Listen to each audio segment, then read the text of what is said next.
Quand les nouvelles s'affolent, Métropole fait le point. Le point tous les matins, à 8h, simultanément sur Radio et Télémétropole. Le point est une courtoisie de MSC+, MSC Trading et Maché Titoni. Madame, Monsieur, bonjour. Un plaisir de vous retrouver sur Métropole pour la rubrique Le Point. Bon mercredi à vous. Ce matin, Haïti sera sous les feux des projecteurs avec notre invité Georges Baudreau. On va essayer de parler d'Haïti. Georges Baudreau n'est pas haïtien, mais il vit en Haïti, ça fait longtemps, et il est responsable d'une association Haïti-Québec solidaire. On va parler du pays et des relations de Georges Baudreau avec Haïti. Bonjour et bienvenue sur Métropole. Bonjour. Un plaisir de vous avoir.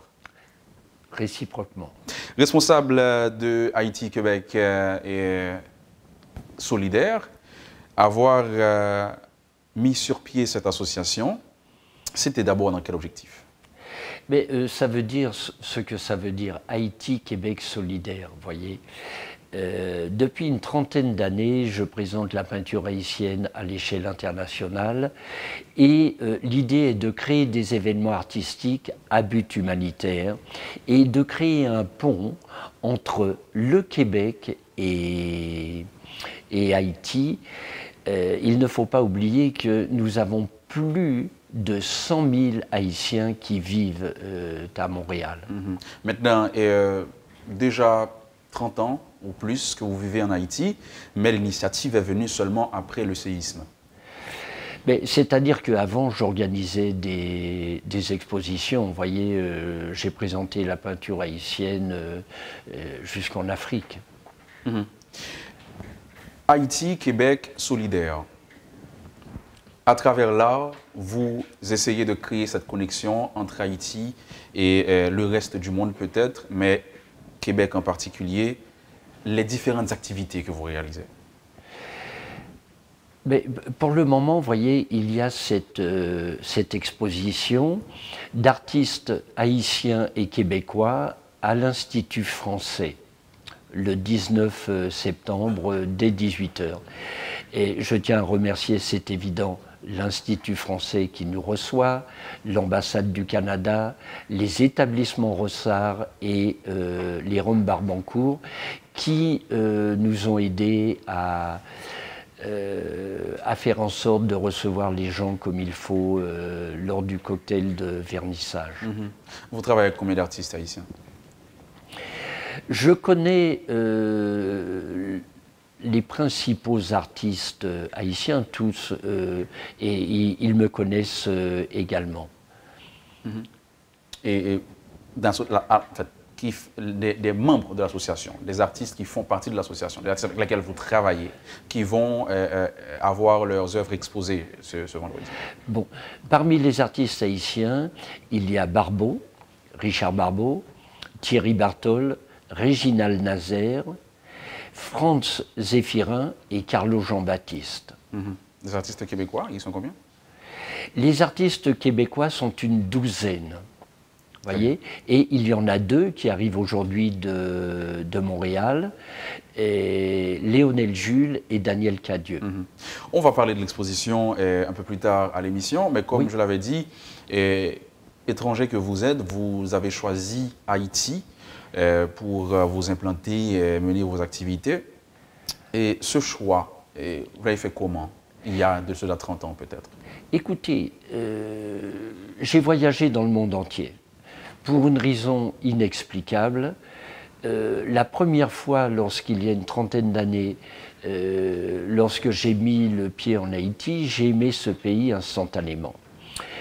C'est un pays extraordinaire, mais avec des problèmes extraordinaires. Et il ne faudrait pas grand-chose pour changer et améliorer le pays. En tant qu'artiste, Haïti vous dit quoi? Quand vous l'avez dit, vous avez choisi Haïti parce que c'est un pays extraordinaire, mais avec vos yeux d'artiste, quand vous regardez le pays, ça vous dit quoi? Ah ben écoutez, c'est un pays à ce niveau-là qui est exceptionnel. Et je le dis souvent, la peinture haïtienne, c'est le pétrole du pays. Et le gouvernement haïtien, vous voyez, s'est associé avec Air Transat pour promouvoir le tourisme à travers la culture. Je pense que c'est une excellente idée. Très bien. Voyez. Et nous-mêmes, vous voyez, avec Haïti Québec Solidaire, ce que nous voulons, en sens inverse l'année prochaine, c'est inviter des artistes haïtiens à Montréal. Très bien. Vous voyez qu'il y a un pont entre les deux. Pour l'instant, ça n'a pas été encore le cas. Il n'y a pas eu encore d'explosion d'artistes haïtiens à Montréal. Oui, certainement qu'il y en a eu, vous voyez, mais là, l'idée avec Haïti Québec Solidaire, c'est de rassembler les artistes.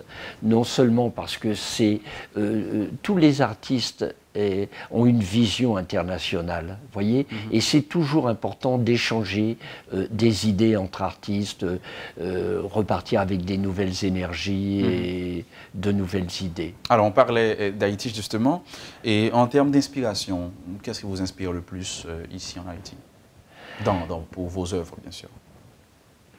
Écoutez, moi, ce qui m'inspire, je vois... j'ai voyagé, je le répète, dans le monde entier. Je n'ai jamais rencontré un peuple aussi travailleur et aussi courageux pour un petit cob que le peuple haïtien. Il ne faudrait pas grand-chose pour faire bouger les choses. C'est bon, vous l'avez dit, mais c'est aussi un point sur lequel Haïti vient de marquer, vient peut-être d'avoir une note assez intéressante dans le dernier classement sur la compétitivité. C'est pour la force de travail des Haïtiens, donc vous l'avez aussi remarqué. Mais avec cette force, et on est pratiquement jeune ici en Haïti, oui. Pourquoi, selon vous, est-ce que le pays est à ce niveau, à ce stade? Écoutez, je me pose la question. Comme je disais tout à l'heure, pourquoi le premier pays qui s'est libéré de l'esclavage l'est-il toujours? Bon, je pense avoir une certaine réponse, ça crève les yeux, vous voyez. Avec Haïti Québec Solidaire, une idée extrêmement simple. Il est évident que c'est peut-être un petit peu prématuré de faire en sorte qu'il y ait comme un vase communicant entre le Québec et Haïti. Mais ce serait assez facile de créer des écoles professionnelles, vous voyez, parce que le peuple haïtien, je le répète, est travailleur d'une manière exceptionnelle et qu'à la fin de ses études, lorsqu'il se retrouve avec un diplôme, qu'il se retrouve avec un passeport et un visa.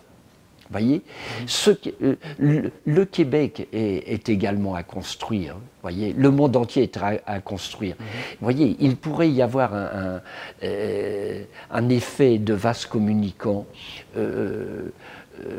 puisque à ce moment-là, vous voyez, la personne qui arriverait au Québec aurait son passeport, son diplôme. Et valable pour... Voilà, voilà. Très bien. Maintenant, vous voyagez beaucoup, vous l'avez dit. On vous voit comme un artiste haïtien ou comme un artiste étranger qui vient d'Haïti?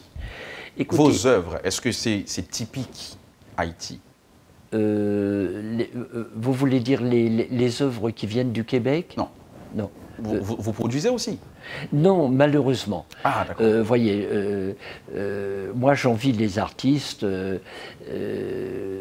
Loulou Barrier, qui était surnommé le prince des impresarios, qui était notamment l'impresario d'Edith Piaf et d'Yves Montand, disait que les artistes frustrés faisaient les meilleurs impresarios.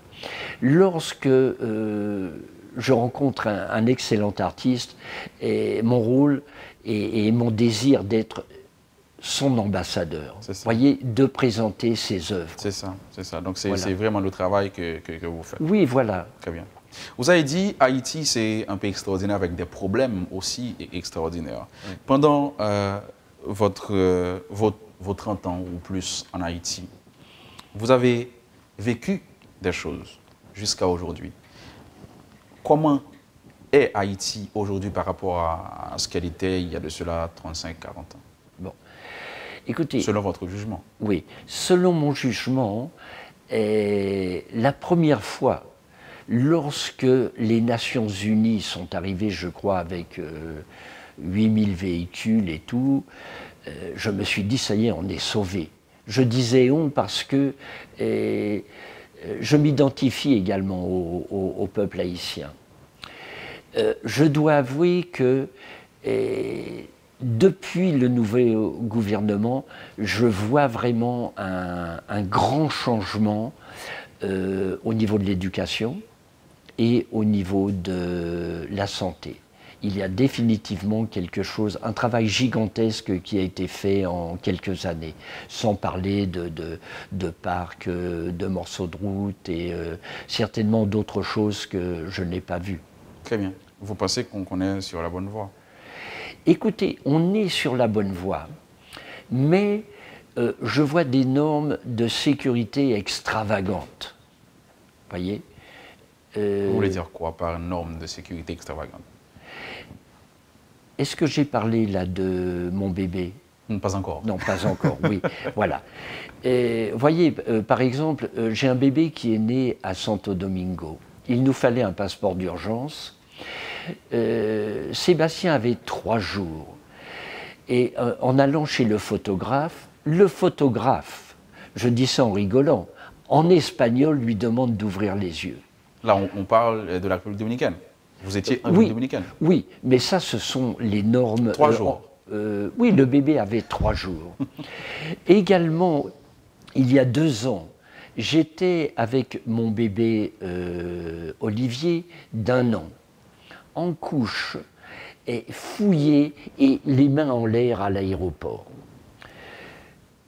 Je pense que toutes ces lois antiterroristes ont dépassé les bornes. Est-ce qu'on pourrait savoir, premièrement, qui? Normalement, il devrait y avoir, lorsqu'il y a une loi, quelqu'un qui a proposé cette loi. Est-ce qu'on pourrait savoir qui est cette personne? Que tout le monde sache qui il est et qu'on lui demande des comptes. Tout à fait. Est-ce que lui doit lever les mains lorsqu'il va à l'aéroport? C'est des questionnements. Et avec ces questionnements, on va observer la pause à l'émission. Et de retour, on va parler de cette exposition. Le vernissage, c'est pour ce vendredi à l'Institut français. Avec nous ce matin, Georges Baudreau. Il est responsable de l'association Haïti-Québec solidaire. Restez avec nous, on sera de retour après la pause. L'eau atterrit dans MSC+, c'est comme si vous étiez arrivé l'autre bord de l'eau. Matériel électrique, machine à laver, fou, frigidaire et latrier.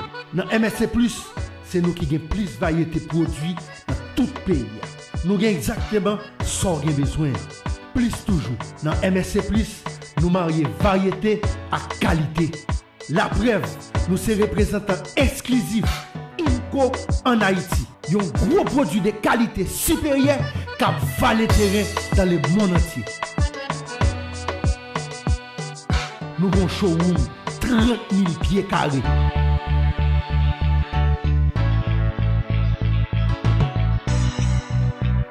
Vin fait choix pour là. Jeudi à même dans MSC+.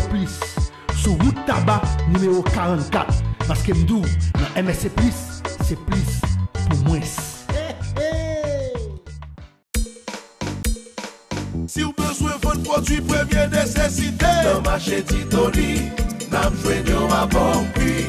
Ou même qui veut vendre bon genre produits cosmétiques, marché Titoni, n'a joué à bon prix. Produits en gros en détail pour mettre la caille, dans marché Titoni, n'a joué à bon prix. Hey, hey, quand ta boulette là, en gros en détail, Syria, en gros en détail, Etia, en gros en détail, l'huile là, en gros en détail, saumon en gros en détail, sans besoin, en gros en détail, Titoni, en détail, depuis ces produits de qualité, dans marché Titoni, n'a joué à bon prix. Depuis ces cailles Titoni, produits pas expiré, marché Titoni, n'a joué tout produit. Bob Jeune marché Titoni, dans building Fabnac, Boss Station Gonaïve là. Téléphone 813 14 57 à 59. L'eau atterrit dans MSC+, c'est comme si vous étiez arrivé l'autre bord de l'eau. Matériel électrique, machine à laver, four, frigidaire et latrine. Dans MSC+, c'est nous qui avons plus de variétés de produits dans tout le pays. Nous avons exactement ce qu'on a besoin. Plus toujours, dans MSC+, nous marions variété à qualité.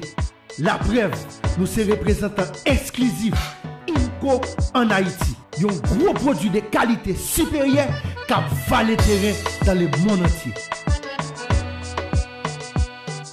Nous avons un showroom 30 000 pieds carrés.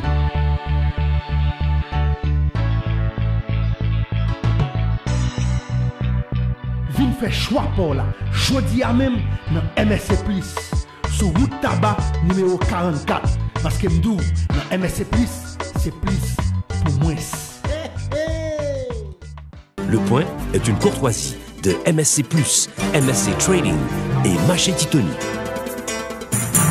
Merci de votre fidélité à la rubrique Le Point. Ce matin, on parle art, on parle d'Haïti avec Georges Baudreau. Il est responsable de l'association Haïti-Québec Solidaire. Une exposition dont le vernissage est prévu pour ce vendredi 19 à l'Institut français. Mais on en profite aussi pour avoir l'impression de Georges Baudreau d'Haïti, ce pays qu'il a accueilli il y a de cela plus de 30 ans. Georges Baudreau est haïtien dans l'âme, il l'a dit. Et Georges avait des idées pour le pays, justement, pour quelqu'un qui vit au pays, et ça fait assez longtemps, mais qui a un regard et particulier sur le pays, les idées, hein, ça vient. Et avant la pause, il parlait des normes de sécurité, mais là aussi, d'autres idées pour faciliter l'interconnexion entre le reste du monde et Haïti. On va en parler, Georges. Merci. Oui, j'aimerais parler de Papy sans frontières. Vous voyez, Papy sans frontières inclut les mamies, vous voyez, comme Médecins sans frontières. L'idée est extrêmement simple. Et c'est de rassembler en petits groupes complémentaires des retraités professionnels qui viennent en Haïti pour aider, enseigner et construire avec l'aide des populations. Et une idée également, parce que on sent que vraiment Haïti veut s'envoler. Il y a vraiment un désir, voyez, d'être connu et reconnu à l'échelle internationale.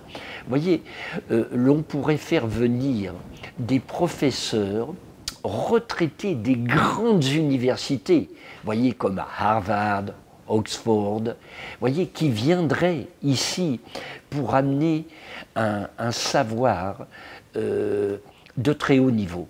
Mais tout ça passerait par quoi? Comment est-ce que c'est possible? Là, les idées, c'est bon de les avoir, mais comment les concrétiser? Comment les matérialiser? Voilà. Bon, alors, comment les matérialiser? Il faudrait un désir également du gouvernement haïtien, des consulats et des ambassades à l'étranger, de façon qu'il y ait une campagne, et c'est une suggestion personnelle. Vous voyez, en 1789, il y a eu l'abolition des privilèges. Qu'on le veuille ou non, il y a dans le monde une certaine partie de la population, je trouve qu'il y a des privilèges extravagants. Nos papis, voyez, et nos mamies, qui viendraient pour aider, voyez, pour construire et pour enseigner, se devraient d'avoir, et le mériteraient, si toute leur vie, ils ont un casier judiciaire vierge, d'avoir un statut diplomatique. Voyez, c'est-à-dire vraiment qu'il y ait un couloir, voyez, pour les recevoir.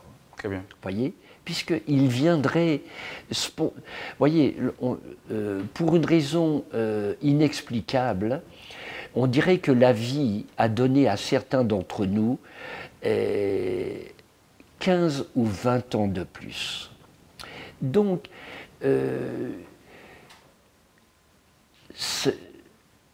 ces années supplémentaires, voyez, c'est vrai qu'il y a beaucoup de papis et mamies qui sont malades, qui sont souffrants, qui sont décédés, qui sont dans des hospices, mais il y en a d'autres qui sont en pleine forme. Qui pourraient aider ici dans l'enseignement et tout ça. Dans tout. Vous voyez, que ce soit dans la construction avec des architectes, vous voyez, dans la médecine avec des médecins. Mais maintenant, est-ce que la volonté aussi, cette volonté est partagée? Est-ce que les mamies et papis qui sont au Canada tranquillement en retraite, est-ce qu'ils vont vouloir venir ici en Haïti pour aider, pour continuer à travailler en quelque sorte? Vous allez me dire que je rêve en couleur. Je n'irai pas aussi loin. Non, non. J'avais une petite amie, Sharon, qui était extraordinaire, qui me disait « Georges, lorsque tu rêves, rêve en grand, ça ne coûte pas plus cher. » Je ne vois pas seulement des papis et des mamies qui arriveraient du Québec, mais du monde entier. Vous voyez, que ce soit un architecte qui arrive de Tokyo, voyez, que ce soit un cuisinier qui arrive d'Italie ou de France, voyez, vraiment, et ça amènerait en plus des connaissances très pointues au niveau international. La prise en charge, le gouvernement haïtien ou le pays qui envoie? Écoutez, je crois que beaucoup de ces papis et de ces mamies ont vécu des années extraordinaires pendant les années 60, ont essayé, voyez, de changer le monde sans argent et sans expérience. Maintenant, beaucoup de ces papis et de ces mamies ont énormément d'expérience, voyez. Qui pourrait servir. Oui, et sont libérés, voyez, des obligations familiales, voyez, donc ils peuvent venir aider et beaucoup bénévolement, voyez, bénévolement ou à moindre coût. Mais vous avez des relations avec les officiels. Est-ce que ça vous arrive parfois de vouloir mettre ces idées sur papier et entamer des démarches pour voir dans quelle mesure est-ce que c'est réalisable et possible? On ne peut pas dire que j'ai des relations privilégiées avec les officiels. J'en connais quelques-uns avec qui j'ai des rapports amicaux, voyez. Mais l'on dirait que en haut de la pyramide, ce sont un petit peu les mêmes personnes qui se retrouvent entre eux, voyez, et qui peut-être que certaines idées bousculeraient un petit peu les choses. Je comprends. Et là, il n'y a pas le choix. Il faut changer les choses. Et surtout ce pays, ça pourrait être fait en quelques années. Vous voyez, en quelques années, ça pourrait être fait.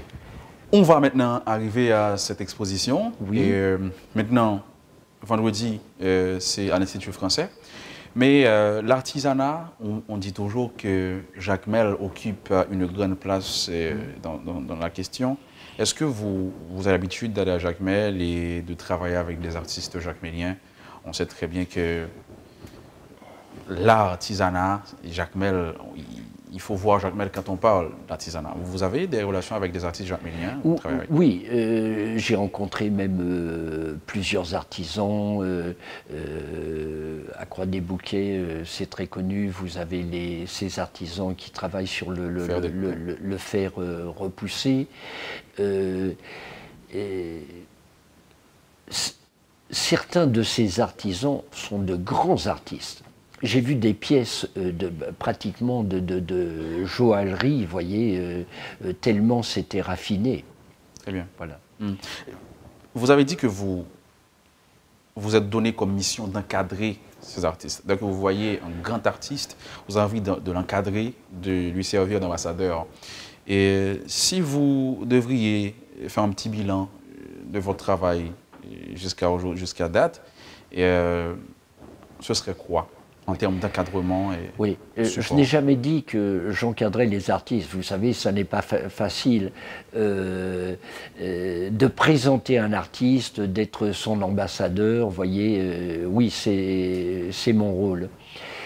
Vous voyez, par exemple, j'ai été le fondateur des Artistes pour la Paix à Montréal. c'est comme ça que je me suis retrouvé à côté de géants comme Harry Belafonte et tout. Parce que de tout temps, les artistes ont chanté l'amour et la paix. Voyez. Donc, voyez, je trouve, surtout maintenant, il y a Internet, il y a la télévision, la radio, les journaux, les magazines, vraiment que, à travers les artistes, il y a vraiment ce désir de paix et de changement. Très bien. Vendredi, on doit s'attendre à quoi? Et c'est à l'Institut français. C'est une exposition qui s'étend sur combien de jours? Sur 2 jours. Vous voyez, nous avons été extrêmement chanceux. Je connaissais l'ancienne directrice, Madame Michaeli. Il s'est trouvé que l'Institut pouvait nous offrir quelques jours, donc nous en avons profité. Et quels sont les artistes qui auront à exposer durant ces 2 jours? Oui, je pense l'avoir dit. Parmi les Haïtiens, donc Barbeau, Bartol, Nazaire, Franz Zéphirin et Carlo Jean-Baptiste. Bon. Parmi les Québécois, Léonel Jules, Daniel Cadieux, Fablo, Serge Brunoni, Gilles Labranche, Anne-Marie Leblond, enfin il y a une douzaine d'artistes. Ah oui, oui, on comprend. Voilà, donc ça c'est pour l'essentiel de ce qu'on doit retenir pour cette exposition dont le vernissage est prévu pour vendredi 19 septembre à partir de 6 h à l'Institut français. Donc c'est ouvert au grand public. Oui, c'est ouvert à tout le monde. Hein. C'est une exposition qui est ouverte à tout le monde, donc chacun et chacune sont invités. Très bien. C'est de quelle heure à quelle heure? C'est-à-dire en général un vernissage, c'est jusqu'à ce que... Non, alors je parle des 2 autres jours.